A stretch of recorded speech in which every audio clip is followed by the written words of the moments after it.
The Nijmegen man flies.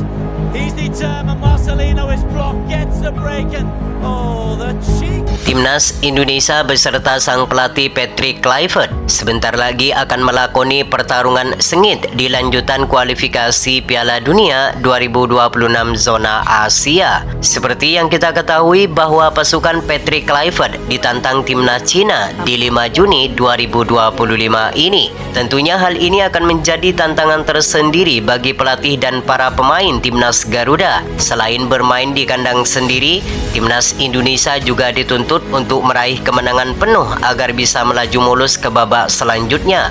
Memang secara rekor dari 5 pertemuan terakhir, timnas Cina terlihat lebih unggul jauh daripada skuad merah putih. Terpantau sampai saat ini, timnas Cina berhasil memenangkan pertandingan sebanyak 4 kali dan hanya sekali meraih hasil imbang. Namun meskipun demikian, Patrick Kluivert selaku sang pelatih harus tetaplah optimis. Dengan kedalaman elit yang dimiliki oleh timnas Indonesia saat ini, diyakini dapat membalaskan kekalahan timnas Indonesia di pertemuan pertama lalu di China.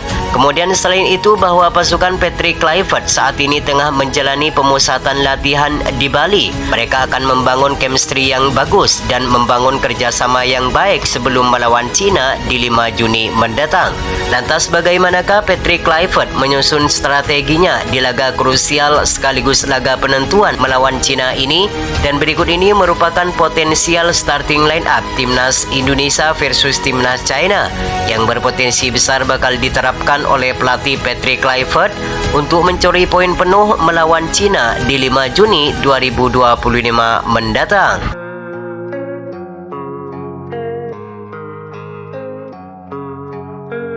Di laga melawan Cina ini, formasi 3-4-3 akan tetap menjadi andalan bagi pelatih timnas Indonesia, yaitu Patrick Kluivert, dengan Emil Audero sebagai penjaga gawang utama bagi skuad merah putih. Martin Paes sudah dipastikan absen saat melawan Cina di 5 Juni mendatang. Ini akan menjadi tantangan sekaligus pembuktian bagi Emil Audero di laga debutnya bersama skuad merah putih. Soal kualitas, ketenangan serta keberanian dalam mengambil keputusan, Emil Audero juga tidak kalah mentereng dari Martin Paes. Berbagai klub raksasa seperti Juventus, Inter Milan, serta Como 1907 pernah dilabuhi oleh pemain keturunan Mataram itu. Tidak hanya mempunyai refleks yang sangat baik, Emil Audero juga mempunyai ketenangan dalam mengantisipasi berbagai tendangan keras dari lawan. Maka tak ada alasan lagi bagi Patrick Kluivert untuk tidak memasang Emil Audero di laga penentuan melawan Cina di 5 Juni mendatang. Kemudian di sektor lini pertahanan, trio bek tangguh akan mengawal Emil Audero dari gempuran para pemain Cina, yakni Miss Hilger, Jai Itses, serta Rizky Ridho. Miss Hilger akan melakoni laga debut pertamanya di Gelora Bung Karno saat melawan Cina. Tentu hal ini akan menjadi momen yang spesial bagi pemain asal FC Twente ini, mengingat ia sejak dinaturalisasi belum pernah merasakan atmosfer gila di GBK. Di laga ini, Miss Hilger akan berperan sebagai defender penghancur serangan Cina dari sisi kiri. Ia juga akan ditugaskan untuk meladeni duel-duel udara yang kemungkinan besar bakal diterapkan oleh para pemain timnas Cina. Sedangkan Rizky Ridho, tentu kita sudah mengetahui kemampuan pemain asal Persija ini. Meski hanya bermain di Liga 1, namun kemampuannya tidak kalah jauh dari pemain yang berkarir di benua Eropa. Ketenangan serta kedisiplinan dalam menjaga pertahanan kerap kali diperlihatkan oleh pemain berusia 23 tahun ini, tanpa mengesampingkan kualitas Justin Hubner yang juga bermain baik dengan skuad Garuda. Namun Rizky Ridho dinilai lebih tenang dan lebih dewasa di dalam mengambil keputusan. Sedangkan Jai Itses akan menjadi benteng terakhir di area pertahanan Garuda.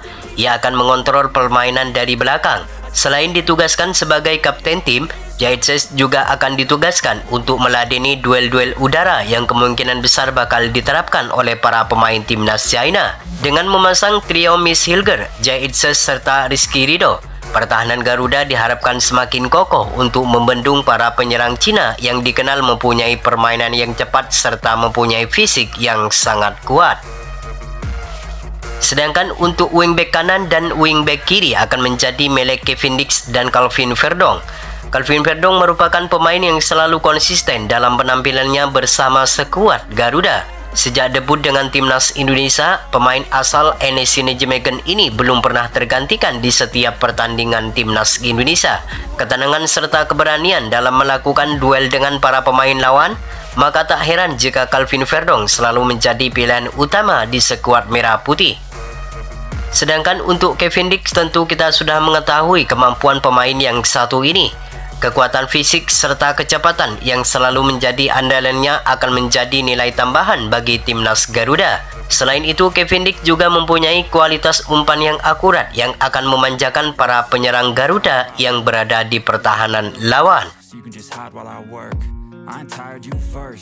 Sementara untuk sektor lini tengah, dua nama yakni Joy Pelopesi dan Tom Haye akan menjadi otak permainan timnas Garuda. Tom Haye akan menjadi kreator serangan Garuda, sedangkan Joy Pelopesi akan menjadi penghancur merebut bola dari lawan sebelum masuk ke pertahanan Garuda.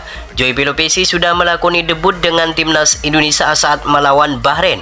Ia mempunyai catatan bagus dan menjadi pembeda di lini tengah Garuda. Ia mencatatkan 90% umpan akurat dan berhasil memenangkan seluruh duel di laga itu. Gak cuma itu saja, dengan hadirnya Joy Pelopesi, Tom Haye seakan bermain lebih leluasa dalam berkreasi untuk memberikan umpan manis kepada pemain Garuda. Sedangkan untuk penyerang, nama Egy Maulana Fikri, Dian James serta Ole Romini kemungkinan bakal dipasang oleh Patrick Kluivert. Marcelino Ferdinand absen saat melawan timnas Cina nanti. Nama Egy Maulana Fikri menjadi kandidat kuat untuk mengisi posisi ini. Egy Maulana Fikri menjadi pemain lokal yang sangat subur bersama klubnya Dewa United saat ini. Ia mencatatkan 12 gol serta 7 assist dalam 20 penampilannya bersama Dewa United. Hasil ini membuat pelatih Patrick Kluivert kepincut untuk memanggil pemain berusia 24 tahun ini. Selain Egy, di posisi ini ada nama Yakob Sayuri serta Eliano Renders yang siap menunggu di bangku cadangan saat melawan Cina nanti. Sementara Dian James akan menggantikan Ragnar Oratmangun di sisi sayap kiri. Seperti yang kita ketahui, Dian James sudah pernah melakoni debutnya bersama skuad Garuda saat melawan Australia. Penampilannya sangat baik. Ia tidak hanya fokus melakukan serangan, Dian James juga kerap kali membantu penyerangan. Melawan timnas Cina nanti, Dian James diharapkan mampu memberikan kontribusi yang maksimal bagi lini serang Garuda untuk meraih kemenangan penuh di saat melawan Cina nanti. Sedangkan Ole Romini, tentu kita sudah mengetahui kemampuan pemain yang satu ini.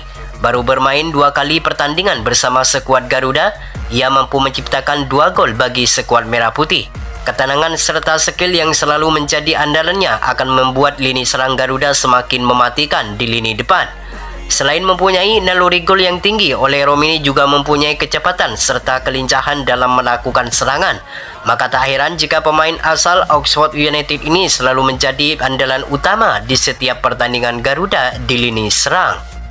Itulah prediksi formasi timnas Indonesia versus timnas China yang berpotensi besar bakal digunakan oleh pelatih Patrick Kluivert untuk meraih kemenangan penuh di laga melawan timnas Cina di 5 Juni 2025 ini.